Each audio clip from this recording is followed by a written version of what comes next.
Good morning, my friends.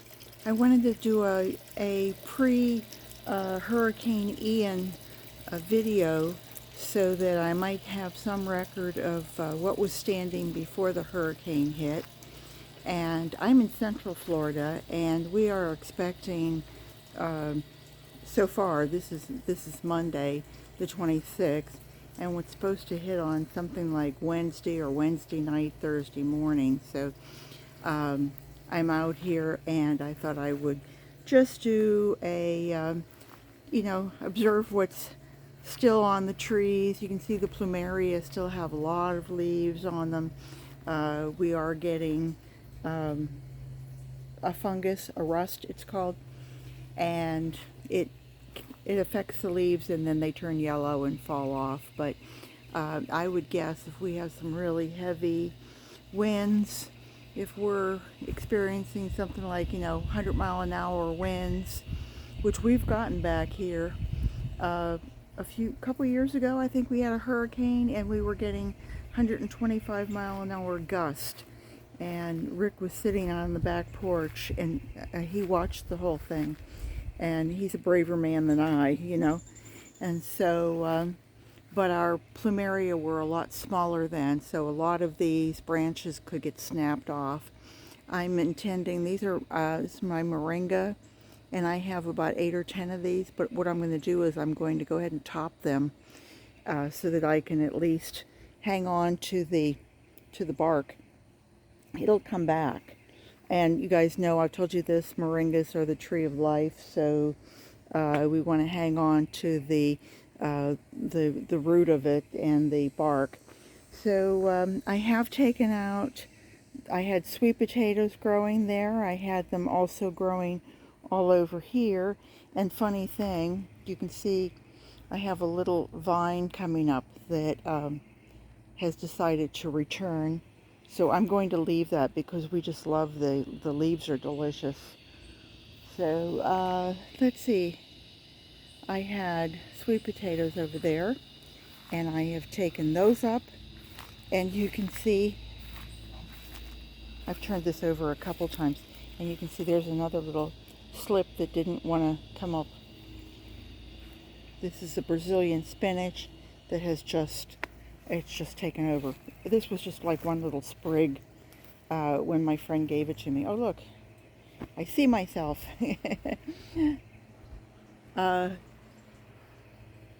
Crepe Myrtle, this has gone to seed.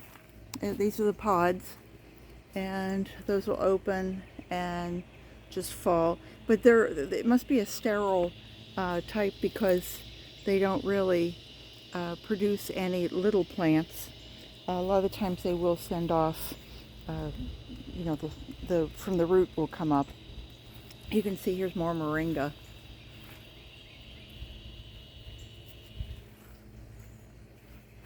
The Florida red maple, which we discuss this every time, is not really red.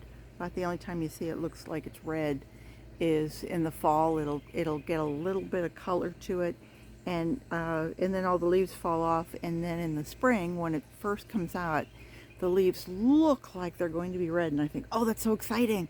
And then they turn green, and they're lovely. Don't get me wrong. I think maple leaves are just a beautiful leaf. Canada picked the right tree to have. This is the very common Crepe Myrtle, and it has also gone to leaf. It has also gone to seed. I'm sorry. I'm just looking over here at my Moringas some of them are falling over, and I need to really take care of them. This is a mango. I'm hoping this hangs on, but I need to also cut back this plumeria. It is getting so large. It's taking over this whole corner of the yard, but it sure does provide a nice amount of shade, doesn't it? Don't you think? But I'm trying to do other things with this yard other than just having ornamental plants. But as you can see, this Moringas, they keep dropping over. They keep falling over on me. Just a few of them.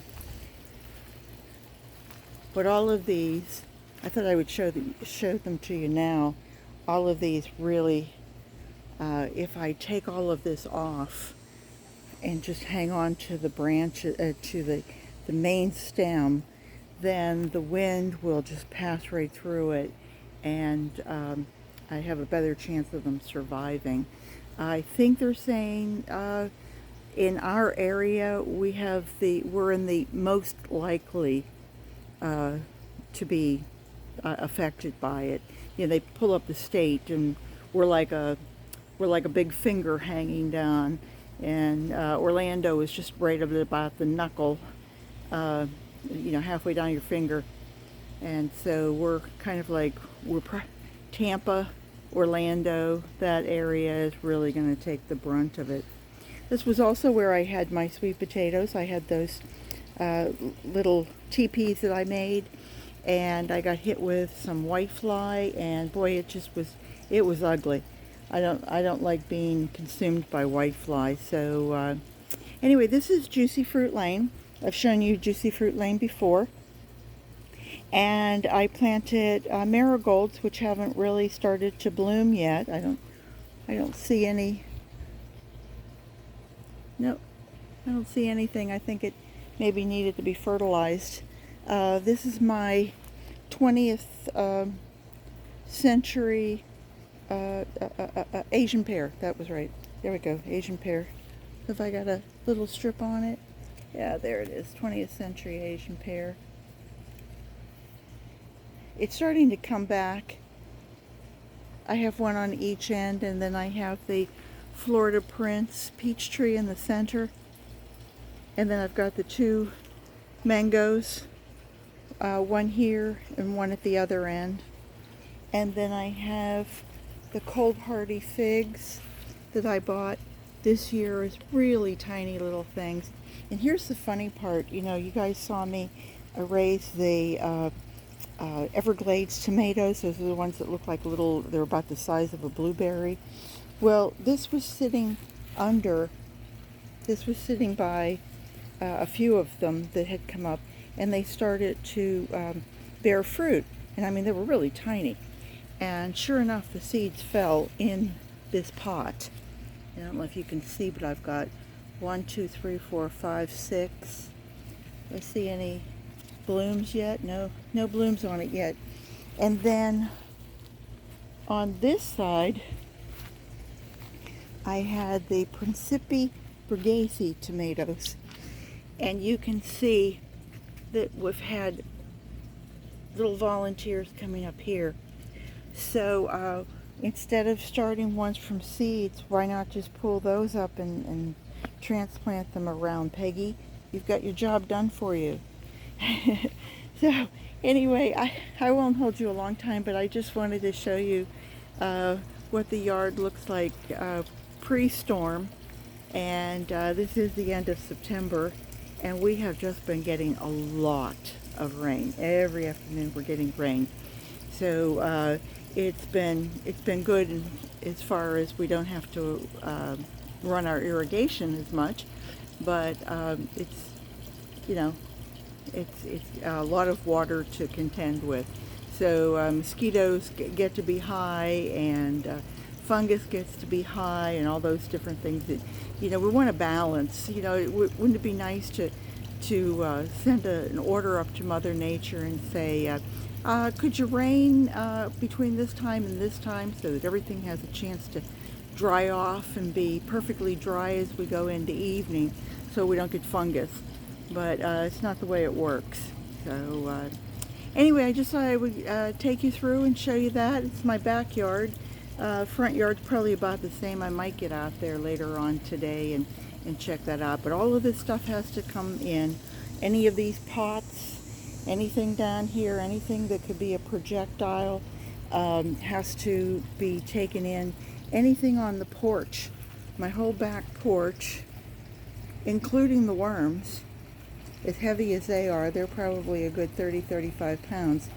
But if the storm comes, it's coming from the southwest, and that's where we are right here. We're on the south side is there, and west is just where I'm standing. And so it would be whipping right through my porch. and hopefully we'll leave the screen intact. But anything on the porch would be probably picked up and thrown.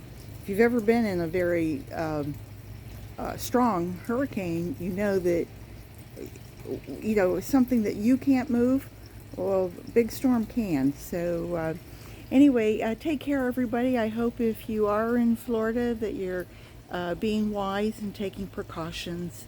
And if you aren't in Florida, then I hope you will pray for us. And I hope to see you all real soon. Take care, everybody. Bye-bye.